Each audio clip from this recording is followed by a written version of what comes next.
Iya. Baik, Assalamualaikum warahmatullahi wabarakatuh. Waalaikumsalam.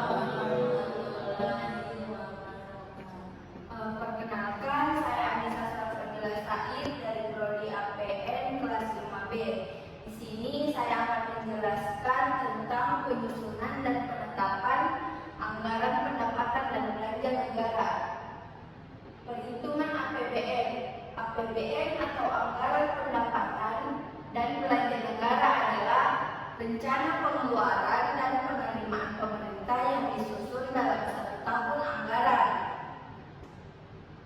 Berikut adalah perhitungan APBN. Yang pertama ada pendapatan negara, yang kedua belanja negara, yang ketiga neraca, yang keempat defisit anggaran, yang kelima ada rancangan APBN. Yang berikutnya ada siklus APBN. APBN disusun berdasarkan siklus anggaran atau budget cycle. Siklus APBN adalah masa atau jangka waktu mulai anggaran negara disusun sampai dengan saat perhitungan anggaran disahkan dengan undang-undang. Selanjutnya ada pengelolaan APBN yang ditujukan dalam 5 tahap, yaitu perencanaan. Yang pertama perencanaan APBN, yang kedua penetapan undang-undang APBN, yang ketiga pelaksanaan undang-undang APBN, yang keempat pengawasan pelaksanaan undang-undang APBN, yang kelima ada pertanggungjawaban pelaksanaan undang-undang APBN. Selanjutnya ada mekanisme dan penyusunan anggaran berbasis kinerja. Menurut Matiasmo tahun 2009, siklus anggaran meliputi 4 tahap yang terdiri atas: yang pertama tahap persiapan, yang kedua tahap ratifikasi, yang ketiga tahap implementasi, yang keempat ada tahap pelaporan dan evaluasi. Selanjutnya ada mekanisme penyusunan rencana kerja pemerintah.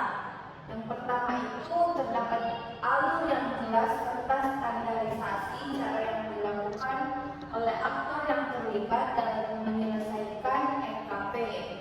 Yang kedua, mengurangi tingkat kesalahan dan kelalaian yang mungkin dilakukan.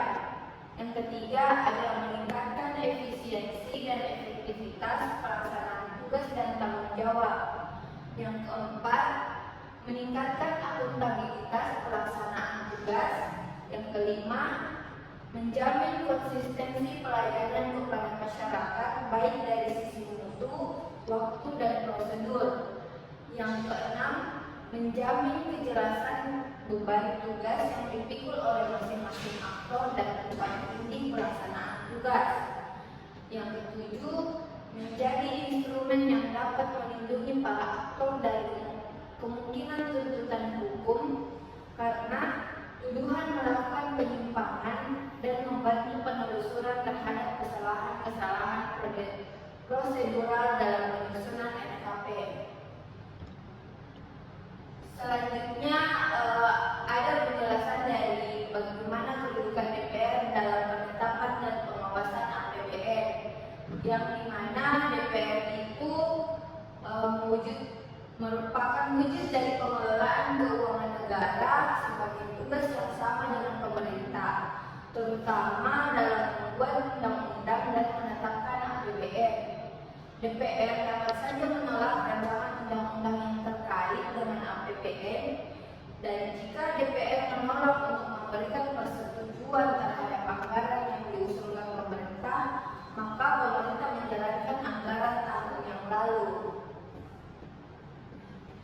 Mungkin itu saja presentasi dari saya. Apabila ada pertanyaan dari teman-teman, boleh mengangkat tangan.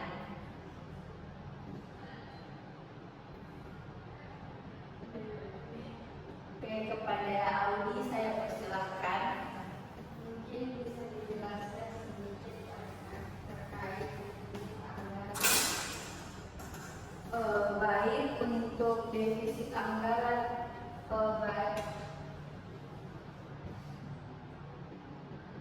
baik yang bagian perhitungan APBN defisit anggaran adalah kondisi di mana pengeluaran pemerintah lebih besar dibanding pemasukan yang masuk ke negara, yang dimana menyebabkan pemerintah harus berhutang untuk menutupi kekurangan dana tersebut.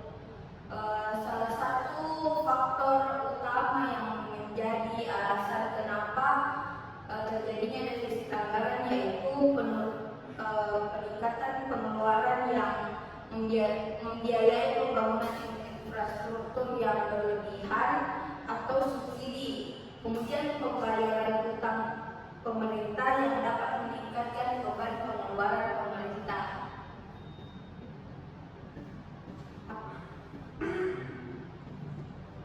Apakah masih ada pertanyaan dari teman-teman? Baik, kepada saudara Dira saya persilakan. Terima kasih. Jadi saya mau bertanya, kira-kira kalau misalnya di dalam RPJM itu ada yang berubah, apakah APBN juga ikut berubah atau tetap? Baik, sepengetahuan saya, jika ada perubahan dalam RPJM maka APBN akan berubah. Hal ini dikarenakan APBN merupakan penjabaran dari RPJM itu sendiri. Perubahan dalam RPJM dapat berupa perubahan visi, misi, tujuan, sasaran, strategi atau kebijakan. Perubahan tersebut dapat berdampak juga pada perubahan anggaran.